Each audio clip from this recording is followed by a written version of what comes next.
Good morning. Being a non Konkani, लग्नाच्या आधी मी नॉनव्हेजमध्ये बिलकुल इंटरेस्टेड नसायचे. म्हणजे once in a month chicken खाल्लं तर खाल्लं, फिश तर फारच कमी.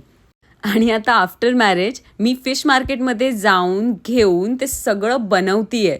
इनफॅक्ट मलाच विश्वास बसत नाहीये, मी क्रॅब करी पण बनवायला शिकलीये. सो घरी येताना गरमागरम वडापाव दिसले तर ते घेतले आणि आम्ही पिझ्झा बर्गरवाले फार कमी आहोत. We are vada pav lovers. आज मी तुम्हाला बांगड्याच्या तिखल्याची रेसिपी दाखवणार आहे, जी मला माझ्या सासूबाईंनी शिकवली आहे. आणि all credit goes to her. Fish बनवणं इतके इझी असतं हे मला त्यांच्याकडून कळलंय. सो 6-7 काश्मीरी लाल मिरची, 1 चमचा धणे गरम पाण्यात भिजत घालायचं. ओलं खोबरं, कोथिंबीर, कांदा, मिरची, अद्रक, लसूण, टोमॅटो सगळ्यांची छान पेस्ट बनवून घ्यायची. नंतर तेलामध्ये ठेचलेले लसूण टाकायचे आणि मसाला परतवून घ्यायचा. फिश टाकायची, क्वांटिटीनुसार पाणी टाकायचं आणि मीठ टाकायचं. टणटणा, आपलं बांगड्याचं तिखलं रेडी आहे. चलो, भेटते तुम्हाला लवकरच नवीन व्लॉगमध्ये. तोपर्यंत बाय.